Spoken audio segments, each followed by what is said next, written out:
with a company called Strategies for Success, a business coaching company in the Cardston area. On behalf of the Chamber, we'd like to welcome you out for taking time off of your date night to come here to listen to the candidates. We appreciate the candidates that are here. And hopefully we're going to have some good questions. Just some housekeeping rules, I guess, is we're not going to have an open mic. But there's questionnaires out back. If you have a question, you could write it down, and then Murray from the Star will take them, and he'll ask the questions. Is there any more to keep handing right now? Questions? Sorry. No problem. So it's going to be two parts. The first part is the Chamber. We're going to ask some questions of all the candidates. And then after we're done our questions, we're going to turn the time over to Murray, and he can ask the questions that you've already given or put in at the back of the auditorium. Does that make sense? Okay. Hayden, are you around? We're gonna ask, or we've got a couple people who aren't here. And we have a video or an audio? Audio. Audio, okay, so Caden can read Crystal's, and then the audio is from someone else, correct? Okay. This is just an introduction from Crystal, who couldn't be in attendance. Hello, thanks so much for this opportunity. Sorry that I can't make it next week. You can share this. My name is Crystal Heitzma. And I'm so sad to be missing out on speaking live to you this evening, but I am currently speaking at an event in Salt Lake City that couldn't be rearranged. I'm a mom of 4. I homeschooled my kids in and around Southern Alberta for 12 years and have been running a business online for the past 6 years. I have a degree in psychology and I'm a certified professional life coach. I love to spend time outdoors, and our family chose Cardston because of its small town feel, family-friendly community, and close access to the mountains. I have come to love Cardston and its people over the past 1.5 years. Joining into the musical theater community this summer and spending most of the last year working at the temple. We are fairly new to Cardston, but not to the area. Although I don't know much about the economic history or issues in Cardston currently, I am a quick learner and always open to understanding and listening. I would love to see a more revitalized downtown core and a focus on long-term economic growth to leave Cardston in a good space going forward. My plan is to make decisions not only for the next few years, but decisions that will impact the town for years to come. I think that with a new, diverse, and fresh perspective on town council, that we will be able to listen to the residents, come together in collaboration, and create new ideas and solutions that help maintain the small town feel while managing economic growth, and find a way forward with even the most complex issues. I'm open to any personal questions anyone has for me. Feel free to send out my email to anyone interested. Thanks, Crystal. Do we have the audio? I'm hoping it's working. Hello everyone, my name is Kent Winder, and I am honored to be running for a position on Cardston Town Council. I want to begin by expressing my regret that I am not able to attend the candidates forum in person. My family had a trip planned for the last 8 months, and unfortunately the dates coincide with this important event. Many people have asked me why I decided to run for council and what qualities make me a strong candidate. I believe my lifelong connection to this community and my professional experience give me a well-rounded perspective on the needs and values of Cardston residents. I have lived in and around Cardston area my entire life and have been a teacher at the Cardston Junior High School for the past 18 years. Beyond my work in education, I have a deep involvement in the community through multiple youth sport programs, serving on various boards and committees, including over 5 years on the Parks and Recreation Committee for the town, and holding leadership roles in several local organizations. In recognition of my service and dedication, I was honored as Cardston's Citizen of the Year in 2023. I'm running for council because I believe I can represent a broad range of voices in our community. As a parent of young children, I understand the priorities and challenges facing younger families who have chosen to stay in or return to Cardston.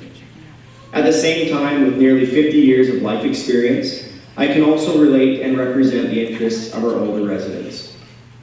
Most importantly, I believe that those who serve on council should demonstrate genuine dedication to Cardston through their actions and involvement. I have worked hard to serve this community over the years, and I am committed to and continuing that service as a member of Town Council. I care deeply about Cardston's future, and I would be honored to help guide its growth and success. What do you see as Cardston's greatest economic strengths and weaknesses? Cardston's greatest economic strengths come from its strong sense of community, tourism, and agricultural base. The town benefits from its location near Waterton Lakes National Park, which attracts visitors who support local businesses, restaurants, and accommodations. Agriculture also remains a key strength, with farms and ranches contributing to the local economy and providing steady employment. Cardston's deep roots and strong family ties also play a major role in its economy, as many people who grow up here choose to return to raise their families or start businesses, helping to sustain local growth. The community campground draws visitors during the summer months, bringing in tourism revenue and supporting small businesses. Local sports teams and events also attract families and spectators, strengthening community spirit and boosting the economy through tournaments and gatherings. Additionally, the rodeo community is a major draw, attracting visitors from across the region and contributing significantly to local tourism and spending. However, Cardston faces economic weaknesses as well. Its small population and limited industrial development make it difficult to attract large businesses or create diverse job opportunities. Additionally, its reliance on tourism and agriculture can make the local economy vulnerable to seasonal changes and external factors such as weather and economic shifts. What are your plans and expectations for business and economic growth in Cardston? As a town councillor, my plan for business and economic growth in Cardston will focus on creating an environment where both businesses and individuals can be successful. The role of council is not to run businesses, but to set up the conditions that allow them to thrive. This means keeping tax rates fair and competitive to attract new investment while supporting existing local businesses. It also involves ensuring that business permits and regulations are clear, efficient, and supported rather than burdensome. By maintaining reasonable business laws and encouraging responsible growth, we can make Cardston a more attractive place for entrepreneurs and investors. Ultimately, my goal would be to help build a strong, diverse economy where businesses feel valued, residents have opportunities, and the community as a whole continues to prosper. Would you support the Chamber of Commerce with budget monies to support business community? Yes. I would support providing budget monies to the Chamber of Commerce to help strengthen and support the local business community. The town and the Chamber should have a strong cooperative relationship focused on the shared goal of improving Cardston's economy and quality of life. Working together, the town and the Chamber can coordinate efforts to identify and pursue opportunities that benefit both local businesses and the broader community, such as tourism initiatives, community events, or business development programs. However, it's also important that the membership in the Chamber of Commerce remains a personal choice for each business owner. While the town can and should support the Chamber's efforts, individual businesses should always have the freedom to decide whether joining the Chamber aligns with their goals and needs. Thank you so much for your time, and I hope whoever becomes the next town council shares the same passion for the town as I do. Thank you. Fantastic. I'm going to turn some time over to, I was just about to say president-elect, but it's not president-elect. Mayor-elect. If you could come up, that would be fantastic.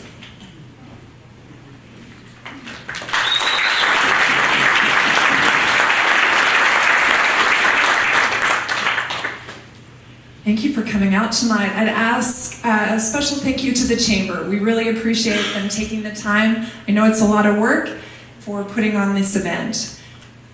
I want to begin by saying how deeply grateful I am for the trust and confidence our community has placed on me. Being acclaimed as your next mayor is both an incredible honor and a great responsibility, one I do not take lightly. To everyone who serves, volunteers, or works to make our town better, thank you. It's the spirit of teamwork, community pride that keeps our town strong and moving forward. I also would like to recognize and wish the very best to everyone who put their names forward for council. It takes courage, commitment, and genuine love for the town of Cardston to step up and serve. No matter the results, you are helping shape the future of our town by being a part of this important democratic process. As we move ahead, I look forward to working with council, administration, community groups, and every resident who calls this place home. Together, we'll build on what's working well, tackle the challenges that lie ahead, and keep our town a great place to live, work, and raise our families. Thank you again for your trust and support.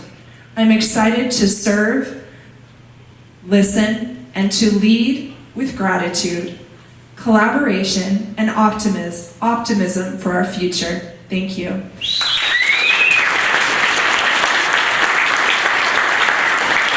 So we're gonna pass the mic down this way because there's no real order, just wherever you sat, lucky you. We're gonna ask you one question. Brief introduction and why you are running for town council. Hello everyone, my name is Jan Smith and I'm running for town council because I enjoy working with people and I want to be involved in my community. I want to help make our town be the best that it can be, and I like to get things done. I moved here from Calgary 4 years ago with my husband, who was raised on the family farm at Wilford. The natural beauty of the area drew us back home. We looked for the potential, remembering the heritage and the pioneer legacy that built this town. I have a bachelor's degree in social work and psychology from BYU and worked in various social positions in Calgary while we raised our 5 children. Since moving here, I've worked as a registered social worker at the Cardston Medical Clinic with a great boss. I have listened to your stories, felt your pain and frustrations. You have shared with me your hopes for improvement in your life and in our town. Like many of you, I've sat through long, boring meetings, but necessary meetings in my work, my kids' schools, church, and community, where it is important to gather accurate information. As a team player, I support the majority when making decisions. I like networking and seeing a plan come together. For 22 years, we held a government contract under Alberta Family and Social Services. After a few years, we realized that for almost the same dollars in funding, we could provide more and better services for children. We were so cost-effective that the Calgary region arbitrarily moved similar programs to agencies like ours and asked us how we did it. We were considered pioneers in the field, creative and innovative, saving the government and taxpayers hundreds of thousands of dollars. Those programs are still existing today. Why am I telling you this? Because I feel it is important to use taxpayers' money wisely. I learned that through this experience, using prudence and common sense when making decisions that affect people and community with their taxpayers' dollars. Some may say it's not the role of a town to come up with new business ideas, but it is within the scope of a municipal town council's mandate to facilitate new business dollars by ensuring bylaws and regulations are in place that attract and support growth and encourage revitalization, and I am all for that. If we are not moving forward, we are dying. None of us want the big city problems that we could bring. However, we do need an adequate infrastructure to provide for basic essential services like good drinking water. Accessing government grants for this is paramount to our survival as a town. I look forward to working with the other council members and the town staff. I thank my family and campaign committee for all their door knocking and encouragement. Please vote for me for town council. I respect and value your trust. I'm Jan Smith. Thank you for listening.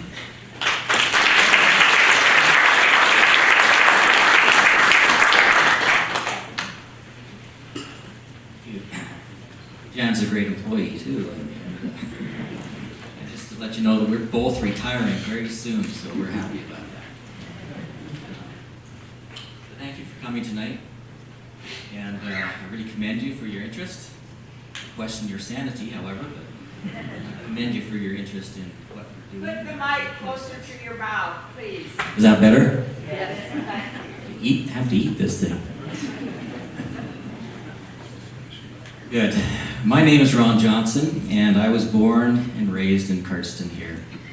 My parents were Stan and Faye Johnson, and I married Patty Wilson. We have 4 children and 14 grandchildren. I graduated high school here. I went to the University of Lethbridge and graduated with a Bachelor of Management, majoring in marketing and economics. I've managed and owned a few businesses in and around Cardston and Lethbridge, and the last 29 years I've been involved in the Cardston Medical Clinic as the manager there. My interests are golf, pickleball, politics a little bit, and of course my faith and my family. My civic experience began way back when I was recruited to become a member of the board of the Chamber of Commerce in Cardston, and later became president of that entity. That was an enjoyable experience and gained some great insight into economic development.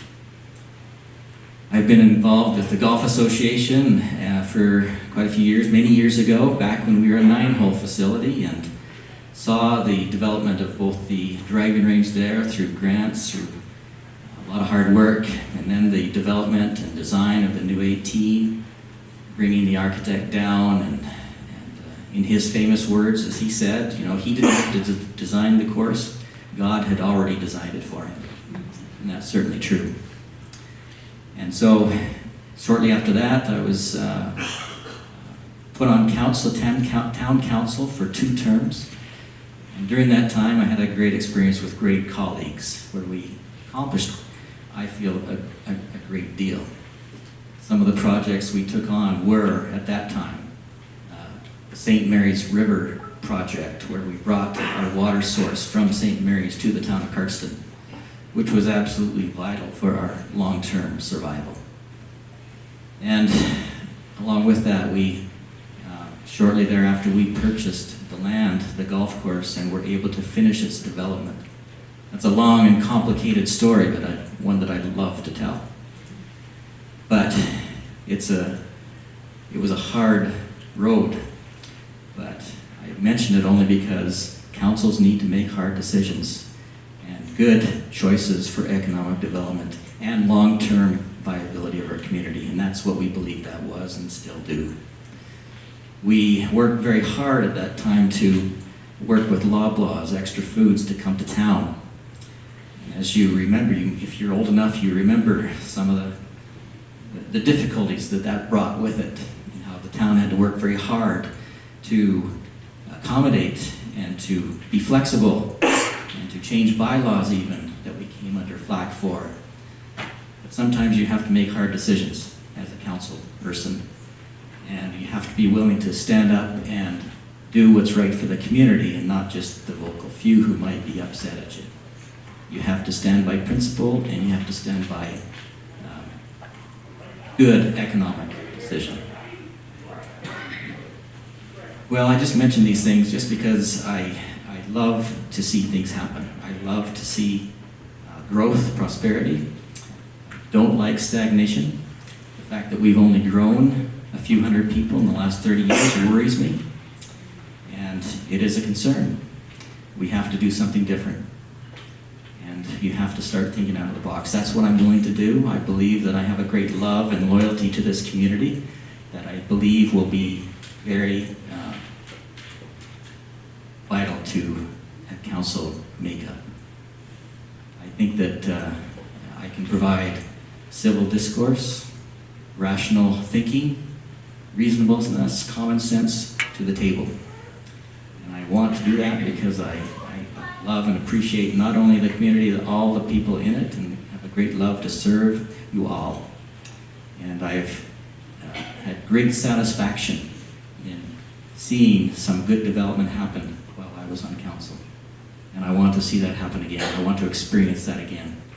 So I hope that you can support me for council.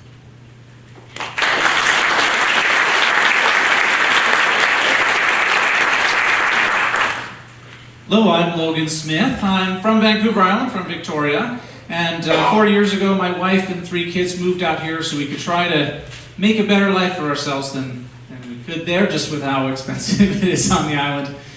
And I am running because I think that Cardston can be better than it is.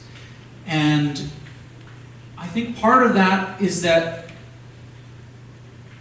we don't, as the public of Cardston, I don't think that the communication from the town to the public is especially good. And I believe that I can help to establish a better way of communicating. I haven't talked about this in any of my online posts or things before, but I used to do stand-up comedy. And it's very important in stand-up comedy to be able to communicate quickly and efficiently. Because if people don't understand the joke in a second, it's too late. And so it's very important to be able to communicate well in a way that people understand. And I think I can do that. I think we need to increase the amount that we are speaking to the public and asking their opinions. That I wonder how many of you know the different measures that have been made by the town council. That there's these measures to try to reinvigorate Main Street. How many of you know what they are? I would expect that the type of people that are here tonight should know that. And if they don't know that, why haven't they heard that? Because you're the kind of people that would be researching it. And now, if you do know that, then I'm just up here saying, well, of course I know that, so what's this guy talking about? Well, maybe I'm wrong. But I believe, from my experience and from the people that I've spoken to, and I've spoken to a lot more people since I started running, that have said they don't feel that the communication is good. And I have an understanding of, we do social media, my wife and I do social media management as well, and so we could help have the town utilize that better. And I believe we could help the website work better to make it so that it's easier for people to understand what's going on. I also think that with the impending major renovation of the Cardston Temple and the opening of the Lethbridge Temple, I think that's going to be a significant hit to Cardston's tourist economy. And I think I can help to support the people of Cardston understand how they can help to replace those draws. So I'm happy to be here. I'm happy to help. And I want to be able to help. Thank you very much.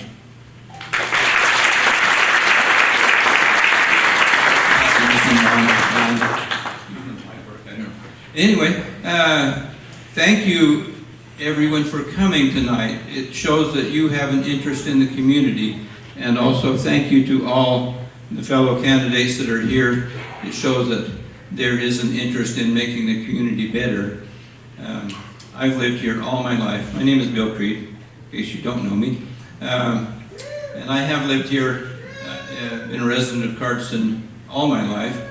And I am here to serve the community. I've always had an interest in the community, trying to do what I can to make it better. I did serve on council for 7 years, from 2010 to 2017. It was a learning experience, and I know that there's a lot of work. Being retired, I'm prepared to serve for 4 years. Of course, I'll just keep serving in whatever way I can. Whether I'm elected or not, I want to serve the community. If I'm on council, it does give me a better understanding of the needs of the community, because you're kind of in the know. But as Logan said, we need transparency, and I hope that I can always be a voice for helping make the business of the town, the decisions of council, available to everybody that wants to know what's going on. When I was on council before, that was one of my kind of pet things, is that I wanted to make sure that council didn't make decisions that weren't known to the public. And also on council, of course, one of the big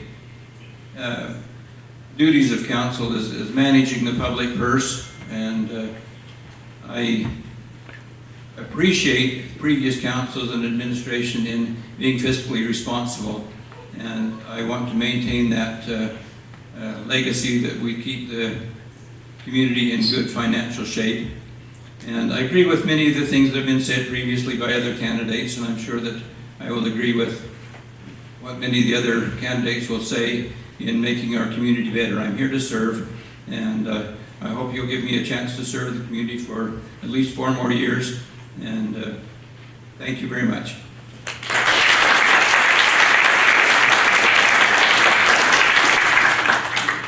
Good evening, everyone, and thank you for being here tonight and taking the time to be here and listen to us. And for those that are missing the Jays game, I apologize, but you'll get back to it soon enough. My name is Jared Kenley, and it has been truly been an honor to serve as one of your town councilors over the past 4 years. My wife Andrea and I are proud to be raising our 2 kids, Cooper and Charlotte, right here in the town we both love. Family is at the heart of everything we do, and that's really what drives me to continue serving our community, to make Cardston a place where families like ours can thrive for generations to come. I have a degree in radiology and laboratory technology and currently work at our local hospital in the lab. Over the last 4 years, I've had the opportunity to serve on several boards, including the Chinook Lodge Board, where I built close relationships with our senior community and work to improve the quality of life and support for our elderly residents. I also sit on our Parks and Recreation Board, where we focus on upgrading facilities, improving our parks, and supporting projects that bring our community together. I've also had the opportunity to sit on the Health Advisory Council of Alberta, representing Southern Alberta, where we collaborate and work on healthcare priorities in which we report to our health minister. Some of the main priorities for me and our community has been our lodges, our long-term care living, along with advocating immensely for a new hospital in our town. At Council, I've worked hard to listen, to collaborate, and to make decisions that reflect the needs and values of our residents. We've made progress in supporting local business, improving infrastructure, and creating programs that promote growth and safety in our community. But there is always more to do. That is why I'm running for re-election, because I believe in the direction Cardston is heading, and I want to continue being a part of that positive momentum.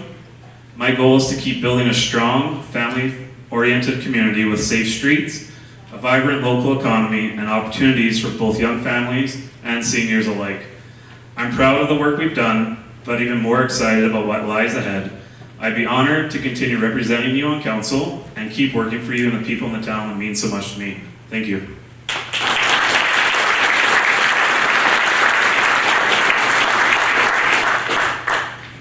Good evening. My name is Gary Selk, and my wife and I moved here to Cardston 35 years ago. She is a native Cardstonian, and I am not. Now, the reason I'm running for council is because I love this town. It's adopted me, so to speak, and I feel like I am a Cardstonian. A little bit about me. I retired from the Canada Border Services Agency 10 years ago. I was the chief of operations, and my responsibilities stretched from Chief Mountain all the way to Ridgeway, Saskatchewan, excluding Coutts. And I have served before on town council in other terms, but I have to say that the most rewarding thing that I have done and continue to do is that I am a volunteer on the Community Futures Board.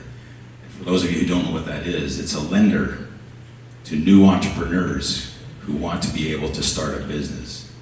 And it's been a privilege and an honor to be able to see economic development in our community in real time, to see new businesses and say that Community Futures helped start that business. And I want to continue to do that. I want to see us prosper. I love this town, and I love all the citizens of this town, and would fully appreciate your support. Thank you.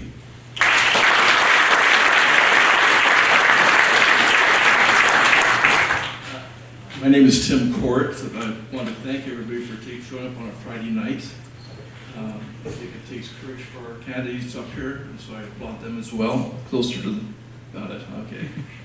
First of all, I want to say happy birthday to my wife. This is exactly what you want to be on the birthday, I'm pretty sure about that. So, So my wife and I moved to this area about 41 years ago when I got a teaching job out in Glenwood. 4 years later, I came into town and we spent the rest of my career at the high school where I coached varsity girls basketball for 13 years and boys baseball for 10 years, kept score at the football games for 25 years, went to every dance that was ever held at that place, and in between we raised our family here, which was, it's a wonderful community to raise a family. We pretty much adopted Cardston as well. I mean, I know what the curse word is, I grew up in Raymond, but you'll have to forgive me for that one.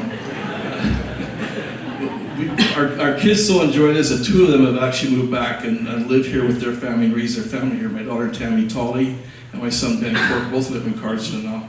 So we're quite happy to be in this community. We've been here for a long time. I almost feel like a Cardstonite. Well, I do feel like a Cardstonite.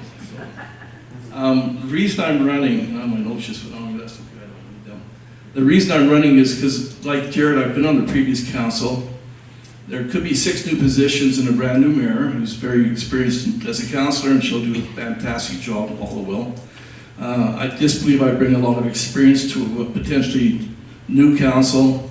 I've got the experience in municipal government and finances and just know how the town runs. The last term or so we've been working hard for a new clubhouse at the golf course and a new water facility, wastewater facility plant. We're just waiting for them to get built. The council's been very good, and our CEO's been very good. We managed to raise just about all the money for our wastewater plant, which is like an $18 million plant. And so I feel like we've worked very hard as a council, and I want to see that through to the end is one of the reasons I am running. The golf course, one of the best golf courses, and I don't golf, my sister's crazy for it, and she says this is the top 3 in Alberta. That golf course has done more than we realize, and so a new clubhouse would be just so much better. We've had to expand our RV park down here to 70 sites now, and it's still not big enough, and I think a lot of that is because people love coming here. We're in a very good location for the mountains to the west and to Montana to the south. And the campground, if you ever go by there, is always full. I appreciate Jared as a councillor and Paul as a councillor in the past, and I'm hoping that I can bring some experience that will help keep this moving forward. As for economics, we are in a bit of a tough spot. We are not that close to Lethbridge, so we're not a Raymond McGrath bedroom community, but we are very close to the crown of the continent and to Glacier National Park. And I am seeing over the years, and I've been here long enough to notice this, that more and more younger people are moving here. Some people have gone away and made their fortunes, and now they're moving back.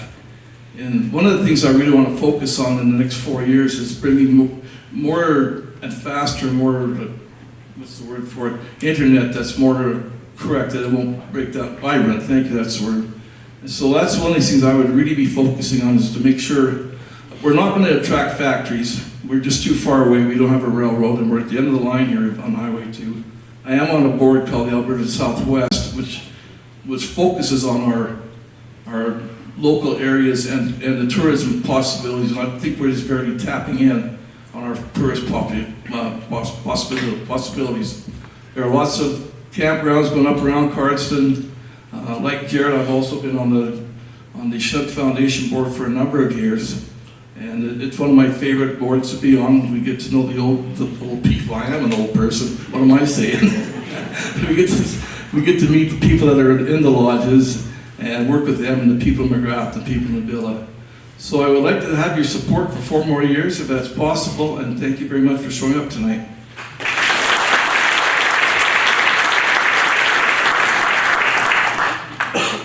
My name is James Lowry. My wife and I decided to move to Cardston 5 years ago with our family. My father grew up in Cardston, and I spent a good amount of my childhood here throughout the summers and holidays, and I love being here and I love being around my family. And my wife and I, when we were deciding where to live, we settled on Cardston because of that, because of proximity to my family, but also the way that the community comes around each other as a family. We are raising our 5 young children here in town, and We want to make Cardston the place that we are, for sure, while we raise them until they're adults, but beyond that, we want to make Cardston a place where we can call home for the rest of our lives together. We love being in Southern Alberta, and we love being in this part of Southern Alberta.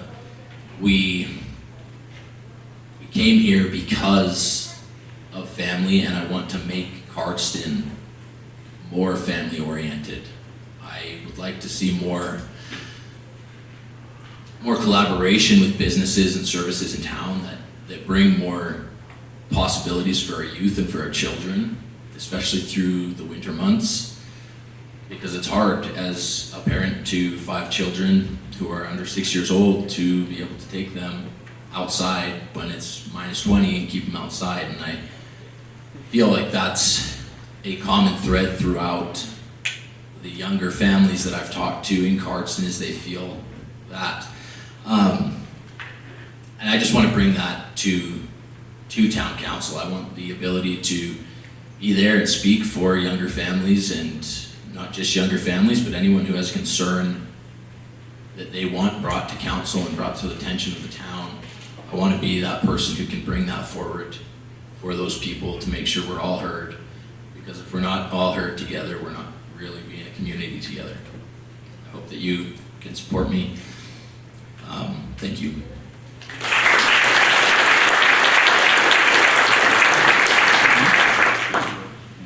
It's good to be here tonight. When I came up here, I had no idea this spot was going to be the last one. I guess it's good to be the last one.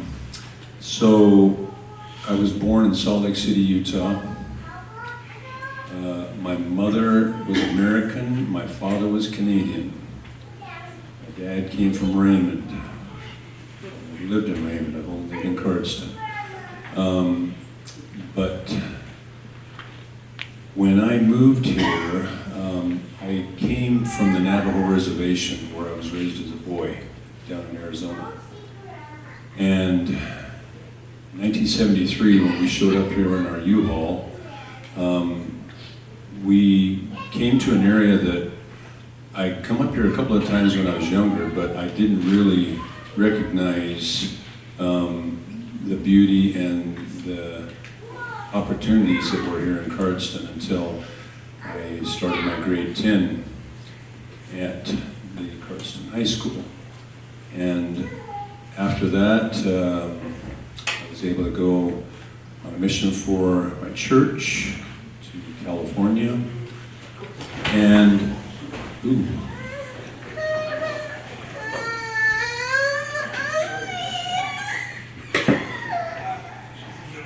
Okay, just want to make sure. You okay? Okay. So after that, I went to BYU, graduated with a bachelor's degree in organizational communications, and I married my wife. She was from Florida, and we had 7 children. We moved back here in 2006, and I had no idea I'd be burying her in the Cardston Cemetery 4 years after that. But I remarried, and my wife now is Lana Barfus. And she had 3 children from her first marriage, so that gave us 10. And then we did an ours. So I have an 11-year-old in my household. She's in grade 5. And I've been raising kids for a long time, but I'm thankful that I can raise my family here. And when we moved back here, one individual, because when we got back here, we just kind of came back here on the fly from Virginia, and someone said, well, you know, because I didn't have a job, we just showed up and we were living at my uncle's house, and they said, well, why don't you just move to Lethbridge? There's jobs there. And I thought, well, you know, we didn't come 2,800 miles to live in Lethbridge. Sorry. And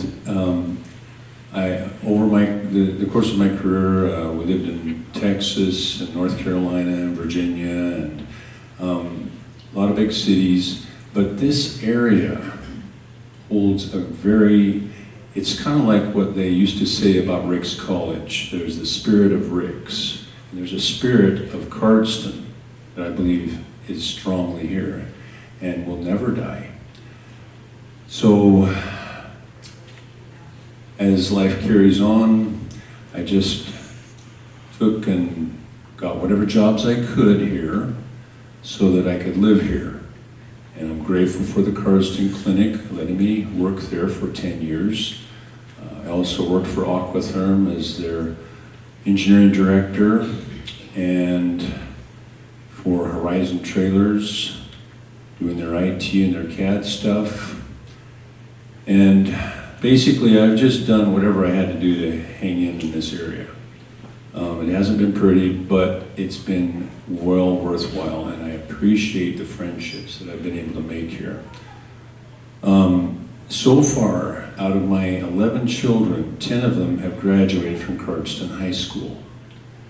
And with the 11-year-old, that's the goal, to get her through Cardston High School. I think that as far as what can be done here, it's endless. The possibilities are endless. Because I believe that rural is king. I don't think we have to be in Fort McLeod to have big buildings built on the west side of town, just because it's on a thoroughfare. Can I get you to wrap up a little bit? You want me to wrap it up? Yeah. Okay. So I'll just make one little point about rural. There is a 3-star Michelin restaurant in a place called Washington, Virginia, not far from where we live. The town population is 84, and they have a 3-star Michelin restaurant. I think we can do something along the lines of getting a 1-star Michelin restaurant here in Cardston, and I'll leave it at that. Thank you.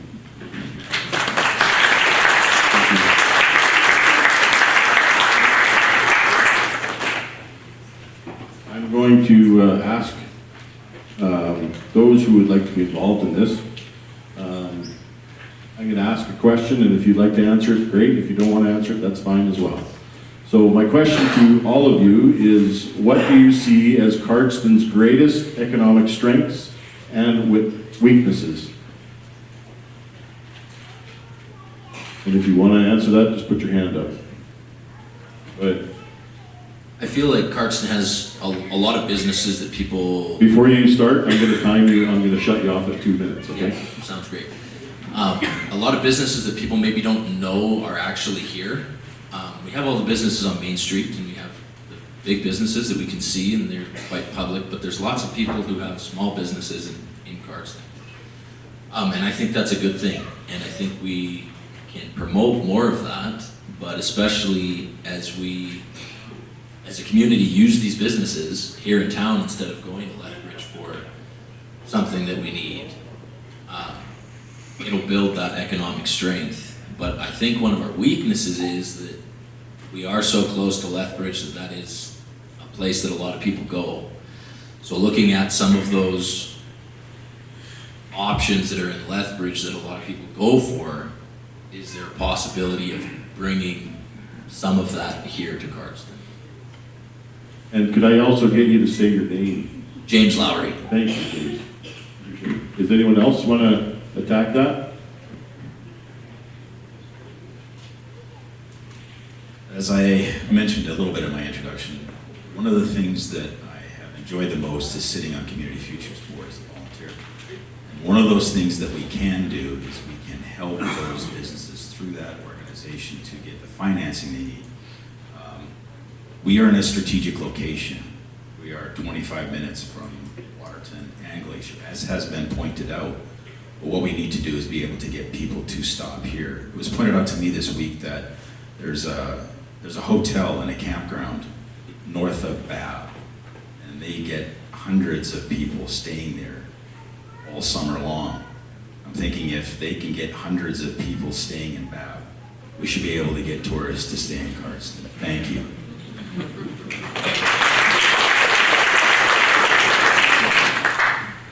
Yeah, for me, one of Cardston's greatest economic strengths is just the people itself. We have hardworking community focused residents and business owners who truly do care about our town and the future. We're also fortunate to have a strong tourism base with attractions like the Carriage Museum, the golf course, campground, Agrodome, and our proximity to, like it's been said, Waterton and Glacier. These bring visitors and dollars to our community every single year. In terms of weaknesses, like many small towns, we do face challenges with limited commercial growth and a smaller tax base. It's just that simple. We need to continue finding ways to support and attract new business while helping the existing ones and our smaller ones grow as well. We've made progress with beautification projects, infrastructure improvements, but we can always do more to make Cardston a place where people want to stay and invest their money. And I'm Jared Genley. I may go weigh in on this a little bit too. Cardston is a wonderful place, and I agree with Jared. I think our greatest strength is the people that we have in Cardston. We have wonderful, wonderful folks. But we are a small town. In the past, I've been, privy to surveys that have gone out to the population, and I'm always a little bit amused because people like the small town atmosphere. They like it being a small town, but they would like to have all of the amenities of a big city. It just won't happen. If we want those amenities, we have to have a larger population. I think we can still keep that small town, that friendliness with more people. I think we need to plan for growth of our community, and I think we need to support small businesses and try to be a more friendly and welcoming community, welcome people into our community, and welcome businesses into our community. Thank you, and Bill Creed. Thanks, Mark.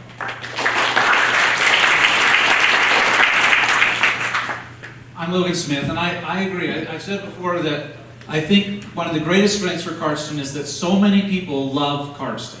There's people here that love Cardston, and there's people that lived here before and have left, but still love Cardston and love to come back. And that support helps to keep Cardston going, because they get to come, they go where they are, they tell people they love Cardston, and then they can come back.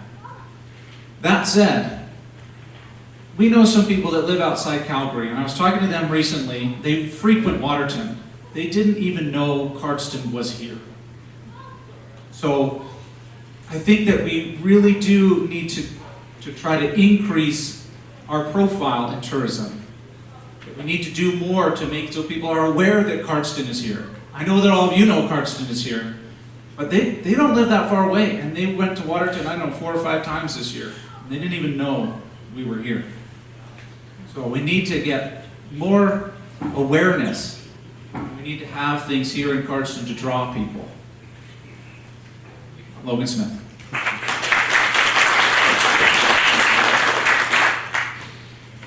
I'm Ron Johnson. I'm going to take a little biased perspective here from my healthcare background. I think if people knew how lucky we were and fortunate we are to have the health care that we have in our town, people would flock. There's 45,000 patients in Southern Alberta, people that don't have a family physician in Southern Alberta. We've been encouraged by the province and by primary care networks to open up our practices so that we can take new patients. We did that. We did it for 1 month. 1,000 patients flocked to our clinic, new patients from out of town. And we had to shut it off because we were worried about taking care of our own too. However, if we could find a way, and especially if we can get our new hospital going, and boots and shovels in the ground, that would be a remarkable and an attraction to people that we have to take advantage of. So healthcare is an economic strength that we have to take advantage of.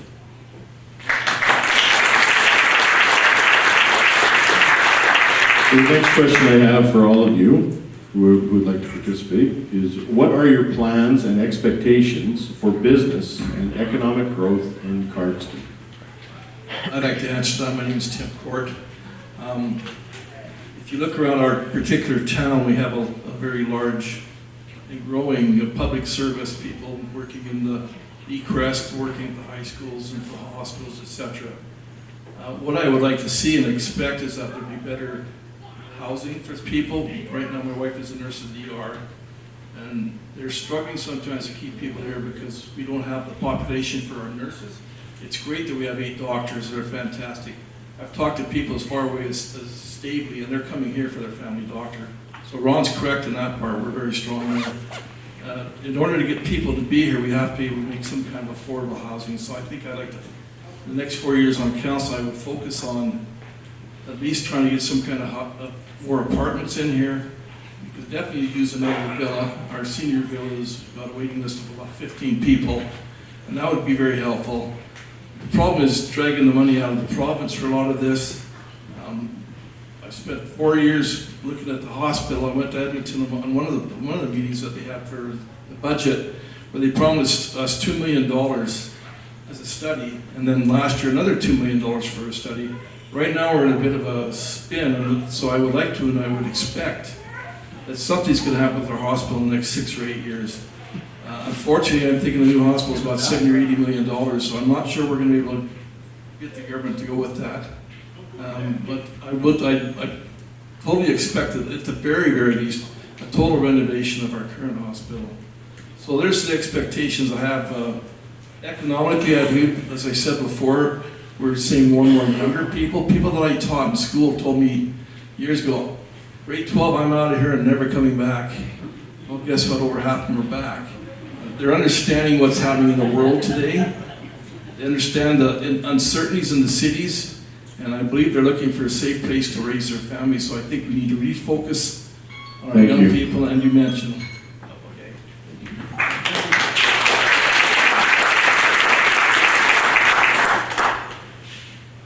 I know I'm going to start sounding like a broken record or something, but I believe the backbone of our community is small business, and encouraging those entrepreneurs who are having ideas in their head.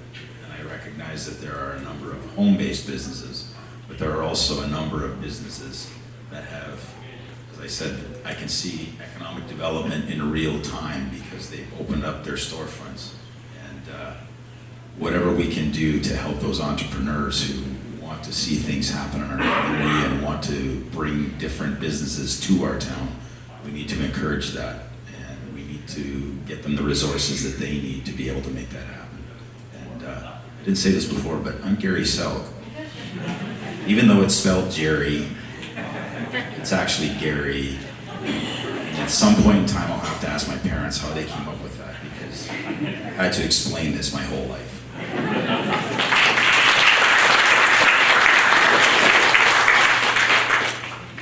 Bill Creed again. I've talked to people, and people who want to come to Cardston, but they can't find work, they can't find employment. And so there's a lot of people who would like to come here, but they need work. I've talked to people that wanted to start small businesses, and they found roadblocks, just little technicalities, things that make it difficult for them. I think those two things need to come together. We need to make it more friendly, take away some of those roadblocks for small businesses so that there are more jobs for people to come to Cardston and have employment and be able to support their families. Thank you. Bye.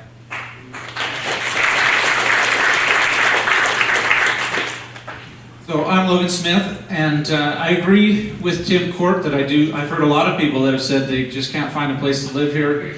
And I think that, I don't know how much the town stands in the way of that, or how much they can do. But if I get on council, I'll do my best to make it so that we can help there be more houses built, more homes built.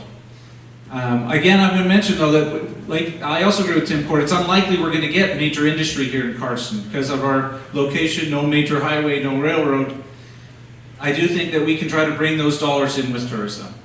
Maybe not enough to replace a major factory, but enough to make it so that there's more work here for the people that live here. I don't know if I mentioned, I'm Logan Smith, I can't remember. And I'm Jan Smith.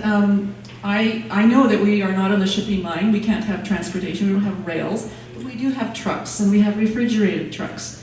And why can't we have a greenhouse business? I know it's been tried before, it wasn't successful, but we could try that again. I know we need more power and we need lots of water and things like that. But there's a lot, look at Claresholm with this sausage business. They're in Safeways in Lethbridge now, and there's little small businesses like that that have grown into big businesses without needing the rail transportation. So I think there's lots of potential. There's creative people here and there's money here. We just need to utilize it and put it together.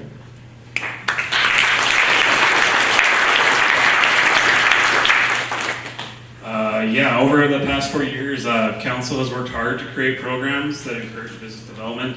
We have worked on the Main Street revitalization efforts. I always get that word wrong. Grant programs alike. If any of you have small businesses in town, I truly encourage you to approach our administration and talk to them about the opportunities we have. There are a lot, and I hope people do take that time to do that.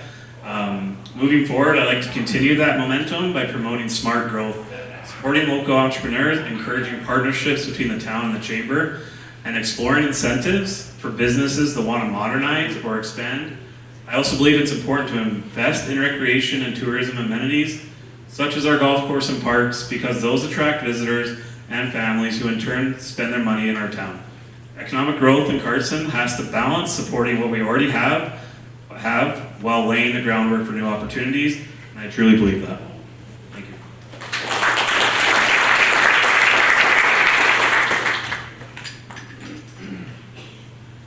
I'll try not to take too much time this time. So, just to be quick and to the point, as far as internet service in town, we tried something at the clinic. We did a point-to-point network, which I'm still on it to this day. You don't have to go through TELUS, you don't have to go through Shaw, and it's quite simple to set up, and there's a huge pipe that's already available at the clinic. I'll let Ron explain that if he wants to. So that's one thing that could be done to speed up internet service. The other thing that is also, I think, important, if we're thinking pro-growth, then we need to think about expanding the circumference of our town by 4 times. Right now it's about 2,100 acres. If we quadrupled that and annexed in some of the county and elsewhere, I've talked to some of those that are out in the county, they'd love to be a part of the town of Cardston. The taxes are less. And the last thing I'll mention to you is that I am an entrepreneur, and my business is a startup in the pre-funding stage. What we really need are investors that are interested in investing in this town. And we already have major corporations that are doing that right now. We have McDonald's, we have Dairy Queen, we have KFC, we have Subway. Those are major corporations that have a foothold here. So what can we do to help those that are entrepreneurs? Well, we can, as far as the housing goes, that's the business I'm in. It's gingerbread homes, and we build these small cottages for millennials who can't afford to get into the high-cost housing. Thank you. Thank you. Before we get to the last question, if you have, or if you would like to write out a question and give it to Murray, that would be fantastic. Hopefully we've intrigued you enough that you're thinking, I have a question. So if you could do that. I should also ask, is there Heather Ryder here today? Okay, so she didn't show up. Okay, that's cool. The last question to all of you, if you'd like to answer, is would you support the Chamber of Commerce with budget monies to support the business community? For example, adding a Chamber of Commerce membership fee to the business licenses. I'll kick off on this one. I value the work and the relationship that Chamber of Commerce has for towns, especially for here. I am aware of that. However, my husband and I had 3 businesses in Calgary. We were always asked to give membership, pay memberships for various Better Business Bureau, Chamber. I mean, they just went on and on. So, from a perspective of a small business owner, I don't know that business owners. It's hard enough as it is to make a go of it, and with property taxes and things, I don't know that we should put that on them. I think it should be up to their choice. they should have the choice of whether they want to take out the membership or not.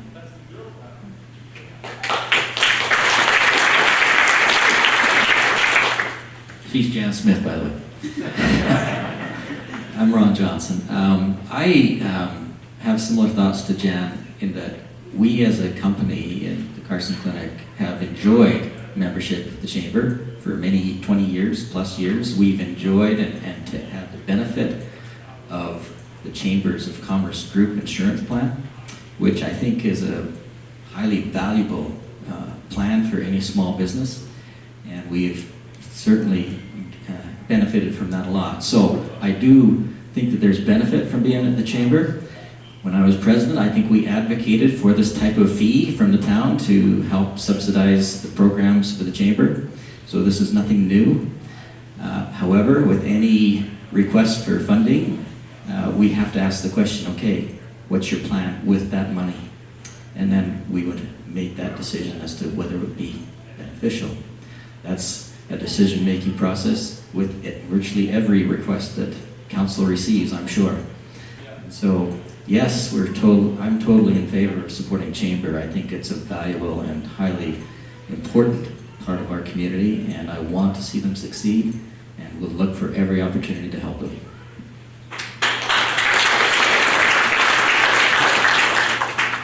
So I'm Logan Smith, and the short answer for me is no. I would not want to use public funds to help the Chamber of Commerce.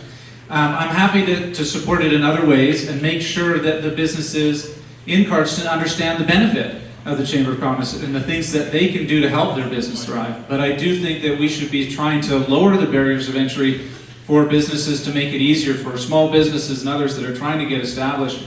And then if they see the benefit of the Chamber of Commerce for them, then they can go ahead and sign up, and I'd be happy to have the town make sure that everybody knows about the Chamber of Commerce. But I don't think that the town should be forcing people to pay into that.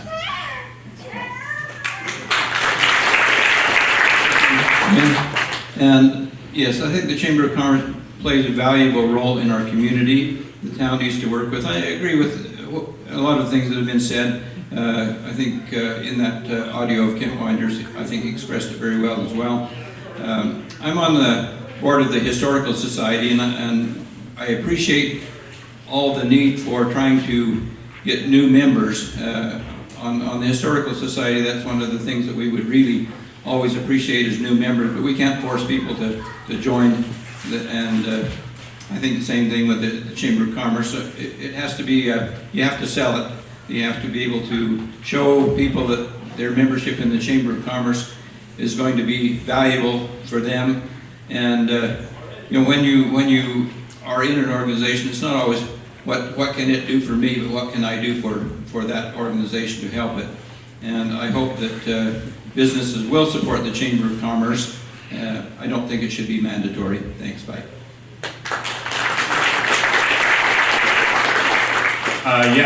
For me, I personally always believe that a strong relationship between the town and Chamber should exist, and I think that does benefit everyone. The Chamber does play a key role in promoting business in town, organizing events, and they do drive collaboration. I would be open to discussing how we can better support them, whether that's through budgeted funds, partnerships, shared initiatives, etc. As for adding a mandatory fee, the big thing for me would be to get the business owner's opinion first on that. First and foremost, that's most important. I want to hear directly from them because they're what drive our community. It's important that any step we take that has their support and doesn't place an extra burden on the small business owners. You know, at the end of the day, the goal should be partnership, working together to strengthen Cardston and our local economy, and make it a place where businesses can thrive. So that's it.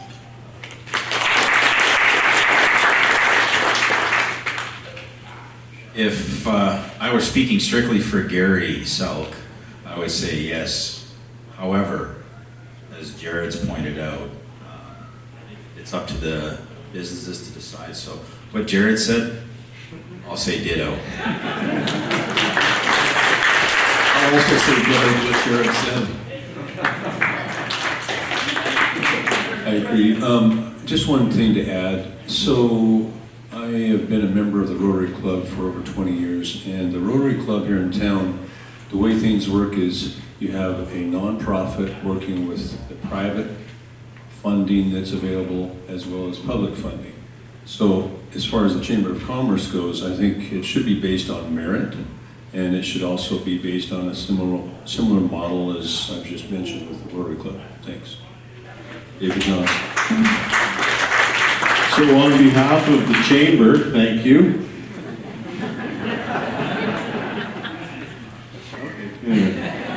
I could go somewhere with that. But I'd like to turn the time over to Murray, and he's probably got some questions from the audience.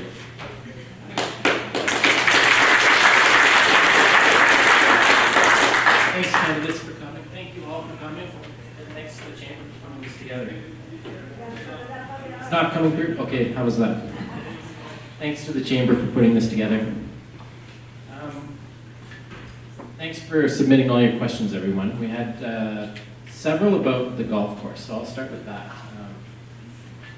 I guess, what's your vision for the golf course? And how do you address the fact that many in town don't feel that it's really for everyone, that it's for a limited few? I will take that one on. The golf course, like all of our recreation facilities, will probably not make a lot of money. The skating rink, the swimming pools, they don't make money, but they're here for the convenience and for the well-being of the citizens. The golf course is a fantastic feature in our town, and it does attract a lot of people. Generally, over the last several years, it's at least broken even, and I think it attracts a lot of people. Again, look at our RV park down here. It's one of the best ones in Alberta, and it's full all the time, and several of those are people that have booked for the year so they can come here to golf. So you'll never make money on recreation facilities, but I think they're very important to have in a town.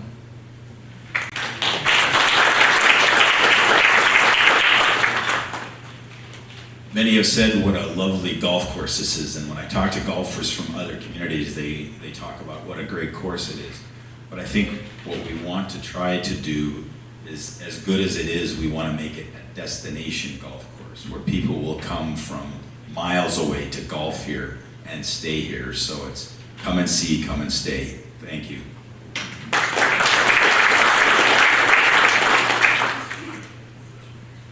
Yeah, I think that destination is the key word here that we've been trying to achieve with our golf course. And golf courses that are really successful are a destination course.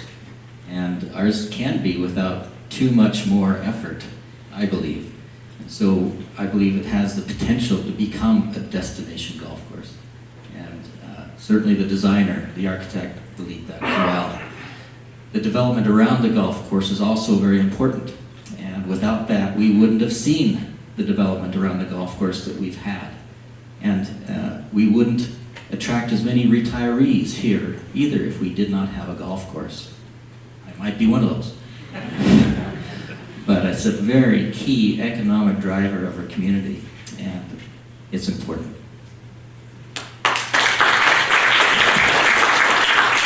I'd just like to chime in with Gary and Ron on the golf course. As far as where it needs to go, I believe it needs to be privately run. I think it was once run privately. Town took it over. There is a place in Waterton at the Cameron Boating that's privately run. They get a lease, and they are in Calgary. They come down 4 months out of the year. They run the place like a professional place should be run, and then they leave. And that's pretty much as far as our golf course goes. If we're running it 6 months out of the year, let's just let it run privately. And I think as far as the funding for a shop where we can go and have a pro golf shop there, I think that could be done easily with some investment from private funds, with a little bit of public funding, and maybe even a nonprofit helping out there like Rotary Club. Thanks. I'm Jan Smith. I'm familiar with a number of golf courses in Calgary, and they are making money, most of them, because they have tournaments and they have Christmas parties and work parties and weddings there that they rent out their clubhouse for. So what we need on this golf course is the restaurant to be developed.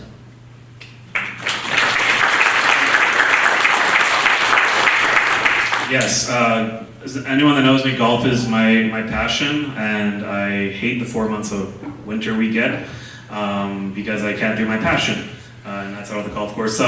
The Lee Creek Golf Course, honestly, to me, is one of the community's biggest assets. It does bring people together. It draws tourism. You have over 40,000 rounds of golf every year, and that's not just from our community. That means people are coming to our town and spending their dollars on gas, groceries, fast food, dining, camping, whatever you want to name. That's just a hub for other things happening in our town. We're just missing that one thing out there. It's a beautiful golf course, top 10 in Alberta. It's not just for golfers. A new clubhouse would be for everyone. Events, gatherings, tourism potential. That said, we have to approach it responsibly, making sure that we explore all the funding options, grants, partnerships, so it doesn't overly burden taxpayers. Well aware of that, and I agree with that. I'd love to see the project move forward in a sustainable way, well planned out, and how it benefits the entire community, and that's my opinion on it.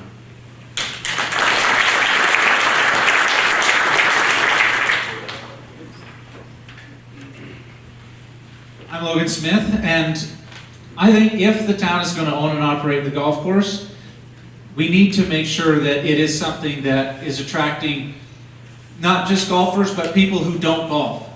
And it also needs to be a welcoming place for the people of the town. Now, Jan Smith sort of stole my thunder a little bit. I think that we really do need to be running tournaments there as much as possible. And when I was in high school, I did a video arts prep program, and part of that is we filmed lacrosse games. And I think that we could have tournaments that we could potentially partner with the high school and have high school kids come and film them, or parts of them, or highlights, or the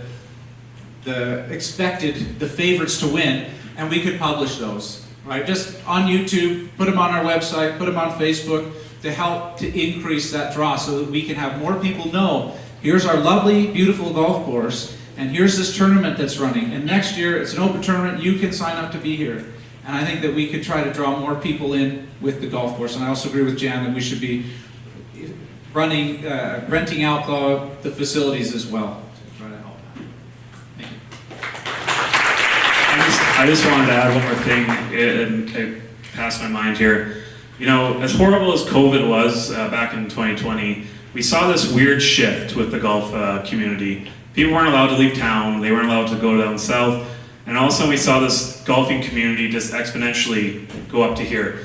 Our first post year of COVID, we saw our revenues almost double. Like it was about $900,000 in revenue, where the golf course had never seen $500,000. You know, we've come down a little bit, but the golf course is sustaining itself. It is in the black every year, and we are not losing money at the golf course right now, for anyone that is wondering that.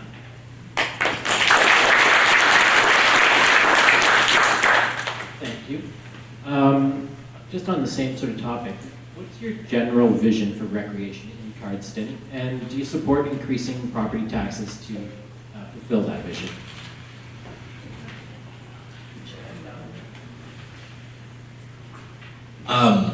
So I think that the town could do better, and I said this before, with youth things specifically around the winter. There's lots of stuff to do during the summer, as Jared would know. He loves golf. That's his passion. Come into winter, there's not as much.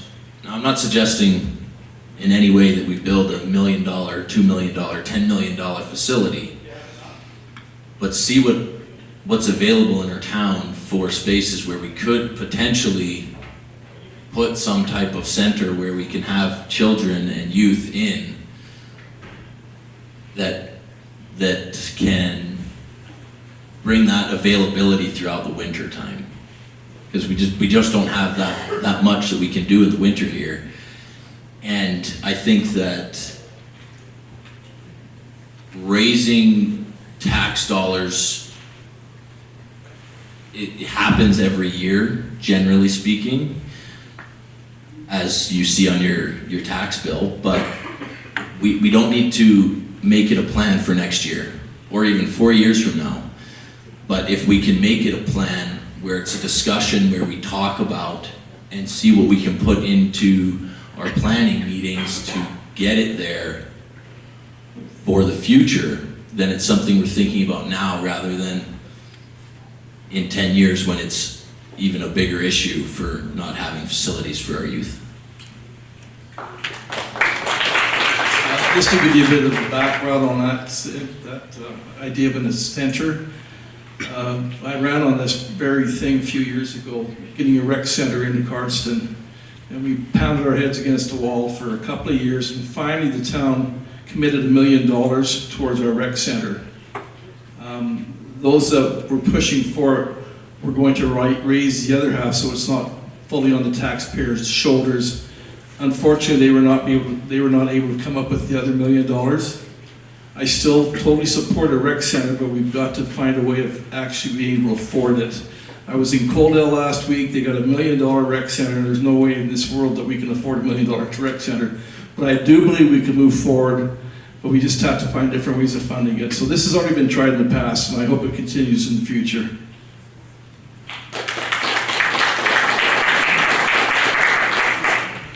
Yeah, for me, recreation is what makes small towns thrive. We've done great work improving our parks and our rec facilities currently. I feel like there's more we can do. My vision for rec is to continue upgrading our current spaces while expanding new ideas. Like trail connections, we have that beautiful walking trail now on I think it's the 501 over there that connects us down to the Lions Park core, and just extending that I think is a rec feature, not so much a rec center, but things like that, whether it's our basketball park, our dog park, our pickleball courts, little things like that. I mean, they're not little things, but not a rec center thing. If it's fiscally responsible, I'm very open to it, but I do believe rec is a thriving part of our communities.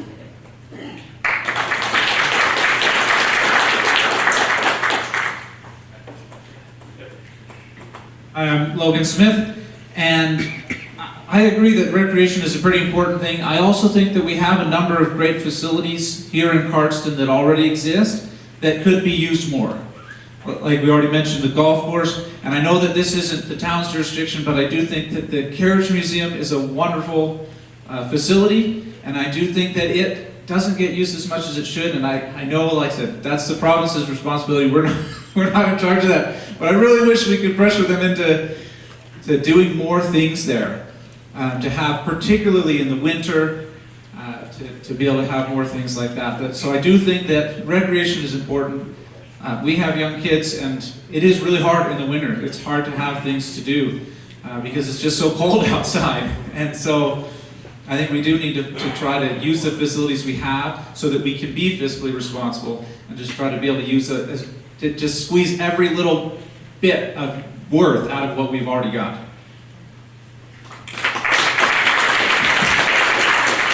Just to add one little other thing that could happen if we wanted to kill two birds with one stone. So we could have a rec center and we could fix Main Street at the same time. If we domed over Main Street. So if you've been in some cities where they actually covered over, they took a portion of their downtown area and they covered it over with a dome. That's what I'm talking about.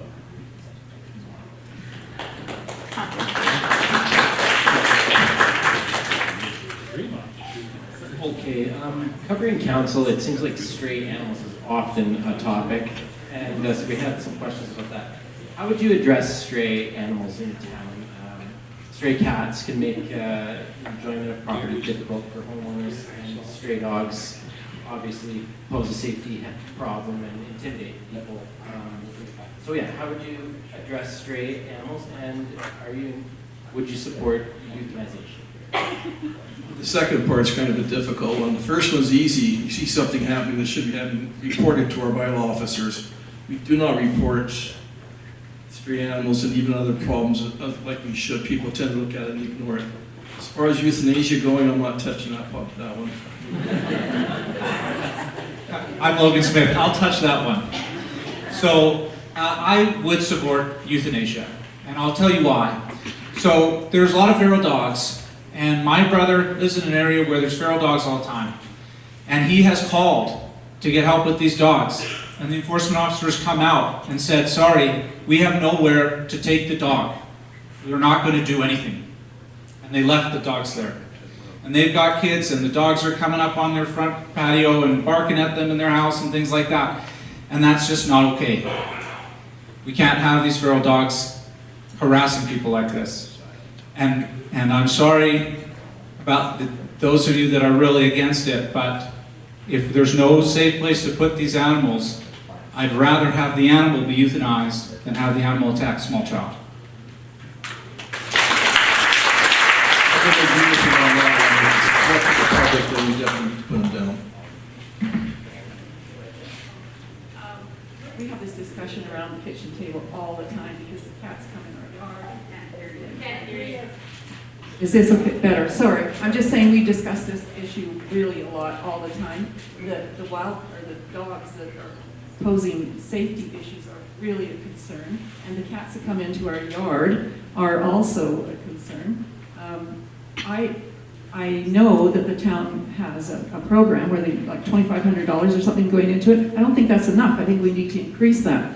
I also know that there's a municipal bylaw officer. Maybe we need another one to help with those and have mandatory, work with the veterinarians and have mandatory spay and neuter programs.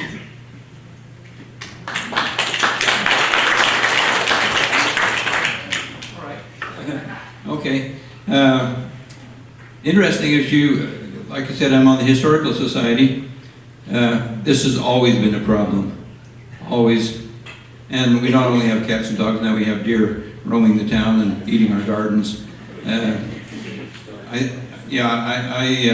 think whatever we can do to mitigate those problems, I'm for it. I think we just need to do whatever it takes, and all be vigilant. As somebody mentioned that, if you have a problem, make sure you call. If they get enough calls, they'll be more willing to do something. They say the squeaky wheel gets the grease, so if you perceive there's problems in your neighborhood, in your yard, let it be known, and maybe you'll get some more action on it. Thanks.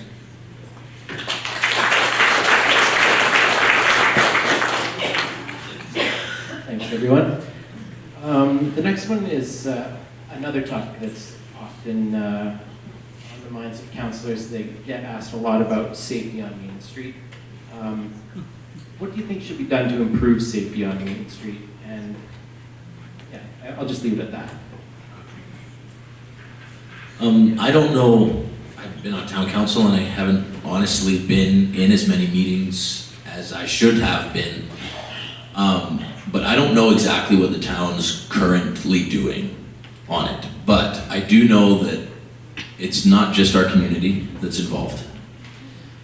It comes from other communities outside of our own, and we need to have a collaboration with those communities, and there currently is, and I know Paula Brown goes out to meetings in Moses Lake, but I really think we need to work together with the Blood Tribe to see what we can do together to solve a problem that affects both of our communities.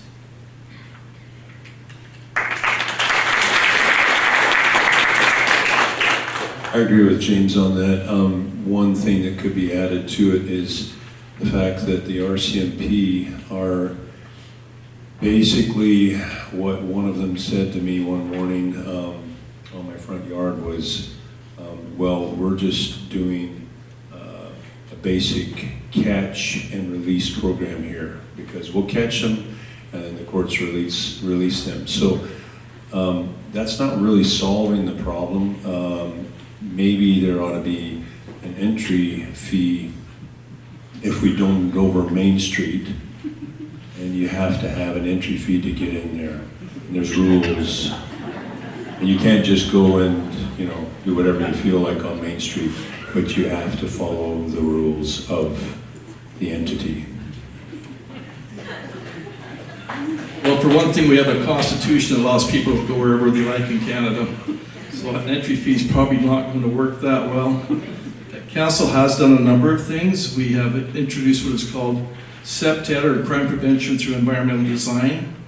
It's starting to work very well. I've been staying on that board with the RCMP and a couple of other council members, where we design Main Street to keep gathering areas from not gathering. We're trying to keep people moving along. People have the right to be wherever they want as long as they're not breaking the law. Other things that we've done, we put in flashing lights at our two mid-street intersections, and more patrols. Our CPO, our police officer, is very good. He knows everybody on Main Street. They all know him. And we are moving in that right direction, but some things are very complex, and you can't have a simple solution for a very complex problem sometimes.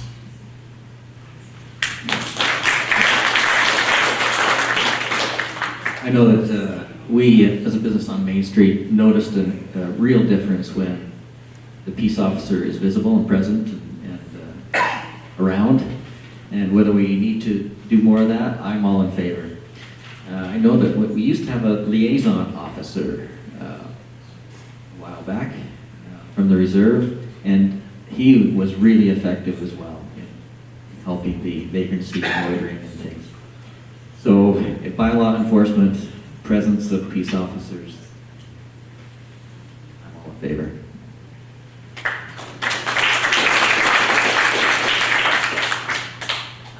I know that we all agree that this is a really complex and sensitive issue. I'm excited with the recovery center coming. I think we're going to see a difference. And I think we have to be sensitive to, when I see somebody laying on the street, my first reaction is that poor fellow, what's going on in his life? I feel bad for him. I feel bad for all those people who have talked about their families who are dying from the fentanyl crisis and stuff. So this problem on Main Street is way bigger than just something that we don't like to look at. It's systemic, it's complex, and it's sensitive. And I think we need to think about the families that are being affected and whatever.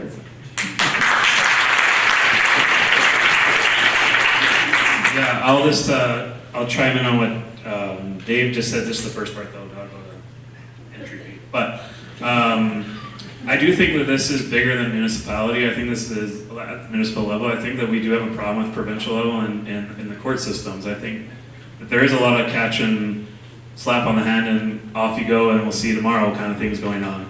And I do think that that is a problem. And I would encourage people in here to write your MLAs, to write people and complain and say, why is the guy that I just saw get taken to jail yesterday out on the street tomorrow? Because that happens all the time. It's repeat offenders all the time. There's nothing we as a municipality can do about that. What we can do is try to provide safety with our peace officer roaming Main Street, doing patrols, our CEPTED program, like Councillor Court said, we've implemented, and businesses are taking advantage of that. Again, small businesses, if you're in here, please come to the town and inquire about the CEPTED program and the grant money that's available. There's been big things going with that and help businesses that way. I do think that we have to have collaboration and communication with both sides of the road and both councils, both Blood Tribe and the town, and find solutions together. We are making progress, and I want to see that progress continue. And yeah, that is what I believe.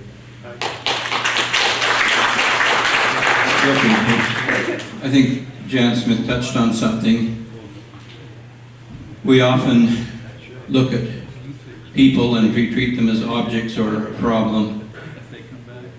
But they are people, are children of God. Maybe we should treat them as people.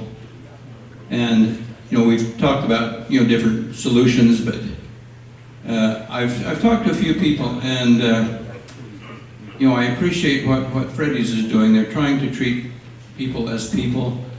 I think maybe we should try something like a street ministry. Start talking to them. People might change. That would be really amazing. The poem comes to my mind. You probably heard about the old violin and how the touch of the master's hand changes not only something that people can be changed by the touch of the master's hand. I believe people can change. They just have to be treated like people. Thank you, Bill here.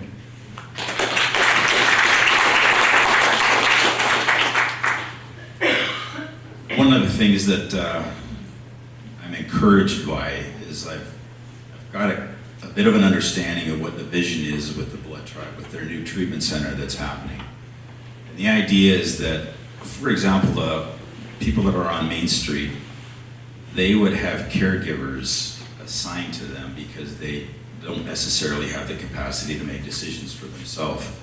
Those caregivers could then check them into the facility. And what their vision is with this facility is that anybody that's checked in there will actually stay there for a year. So it's not just they're in for a couple of weeks, they're there for a year, and they work with their addiction problems. Then they teach them life skills. Then they teach them how to move on and be productive members of society. So I'm encouraged by that. The other thing is, I think we need to recognize where the responsibility lies in terms of Indigenous relations. And that's with the federal government. They are the ones that are solely responsible for Indigenous people. They have two ministries, Indigenous Services Canada and Indigenous Crown Relations Canada. And they're the ones that are supposed to be taking care of the Indigenous people. So we need to implore those ministries to take care and help with the people on Main Street who need their assistance. Thank you.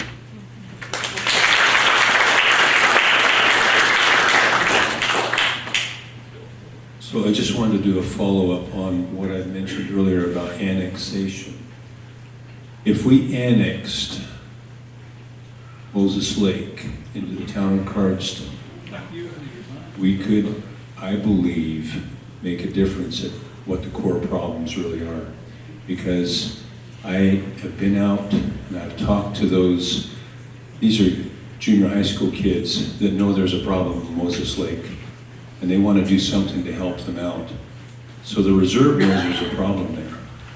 Now, how we do it, I know that the reserve up near Calgary, they lease out portions of their reserve to private entities for 99-year leases.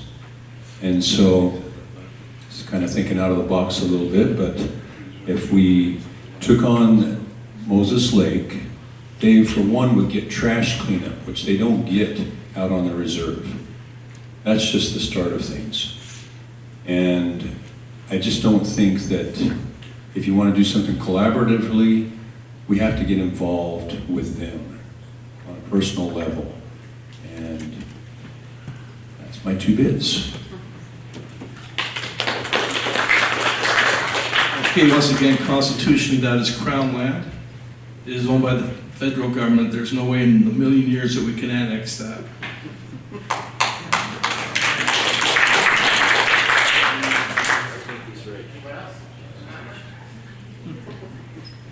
I meant to take the opportunity when we were talking about strays to mention that the town pound actually is open as of last council meeting. So if you guys see stray animals out there, give the town a call, please. The next one, several questions. This always comes up as well. Although Jeff Shaw at the town would tell me that there's nothing wrong with Cardston's water whatsoever, people are always asking about the smell and the taste. And so, do you think more effort needs to be made to improve the smell and taste of Cardston's tap water? Yes, I do. We have a filter on our house, we have a filter on our fridge, and there's times when it still tastes awful. I know that there's government grants available for this kind of stuff, and we need to make sure that those are accessed.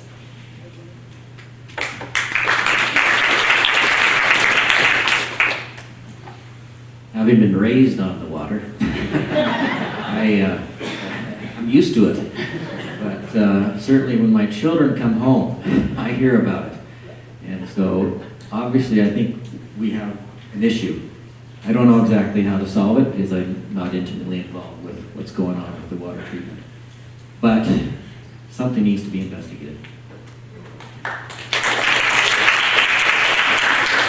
Yeah, I'm Logan Smith, and like I said, I'm from Victoria, and I'll tell you, there's a lot of people in Victoria from southern Alberta, and Cardston's water is notorious with those people in Victoria. So, I have a brother who currently lives in Lethbridge. He tries not to drink the water here. Like, something needs to be done. Like, I'm not familiar with how, but we do. I think it is something that will help with bringing people here that they feel comfortable drinking the water. I say something on that. Apparently that is a problem. Personally, we have a countertop water distiller and we distill all of our drinking water. So that should tell you something. People ask me about water. Whoever of us gets on council, let's look into it, see what we can do. No, I was just going to say, I have lots of friends that have always told me our water's horrible, and I'm just like, what are you talking about, whatever. And it wasn't until about a year ago I was with a patient at the hospital, and she was out of town, not from here, and she got transferred here. And first thing she says when I go into her room is, why is the water here taste disgusting? I was like, what are you, like in my head I was like, this can't be a coincidence. So from that point forward we went to council, and just so people are aware, we are currently looking at new water sources for the town, for groundwater, and we are accessing grants and money looking into that, as well as different treatments for our current water system to see if we can obviously fix the issue that's going on. So that is being looked at. It has been brought forward to our current council, and we are currently working on that. And that is another thing I would like to continue to do on the next council, is to see that through.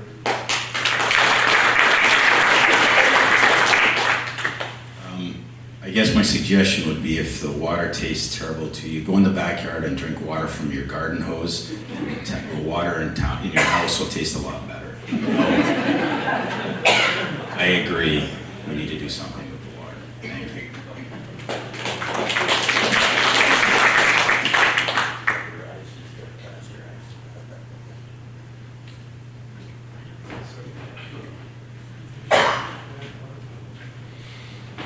Thanks, guys.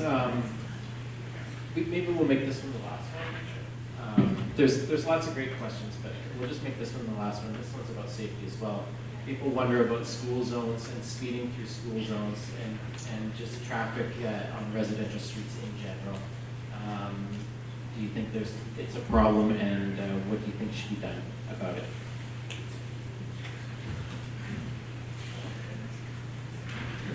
We have lowered the speed zones throughout all of town just about. I think we need to educate our drivers a little bit better. Cutting across main streets to the solid lines and over to the post office, etc. are problems that maybe if they're enforced. I know our bylaw enforcement officers by the schools all the time, but I think part of it is also educating people to be better drivers. Now, I'm Logan Smith, and I agree that these are real problems in the town.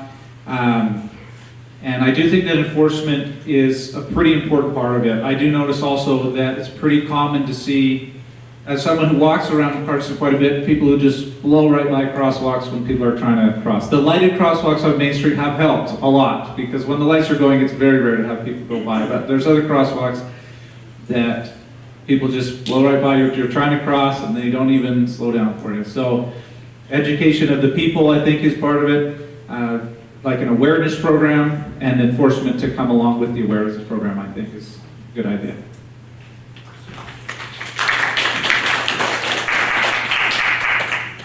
Oddly enough, I was talking to a citizen today, and I do agree with the enforcement. Our bylaw officers can only be so many places at once. But he did give me an idea that I thought was actually pretty brilliant. And what he said was, in those places like school zones and other areas, those flashing lights that they have in other communities that say, slow down. I think those would be a good addition to our town. And I think that might help the traffic problem. Thank you. Yeah, on this one, I always was telling myself, kids will be kids, and they're just the kind of drivers they are. And now that I'm no longer a kid and I'm an adult, and now that I've had my own kids that are walking to school every day, I kind of take more thought into it, and I do believe that we need to do better. I think we have been doing better with enforcement, whether that's getting another peace officer. That's expensive, but maybe that kind of thing would help. Piggybacking off of that, in terms of safety, I would like to see our citizens on patrol be redone and revamped. I would love to see the safety of our citizens at nighttime, so that they know they can be in their homes peacefully sleeping at night, not worrying about their stuff being stolen. And I would like to implement and get that back going, having the citizens on patrol back in the town.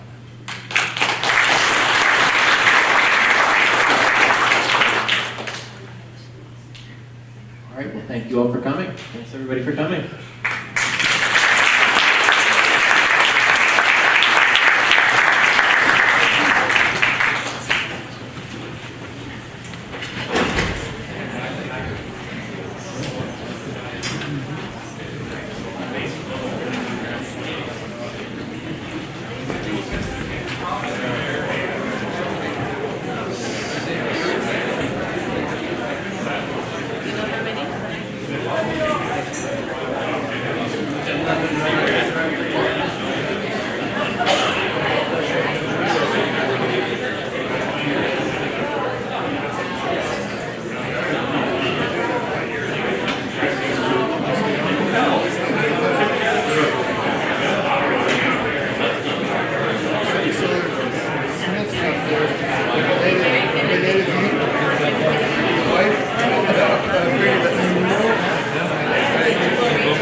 Yeah.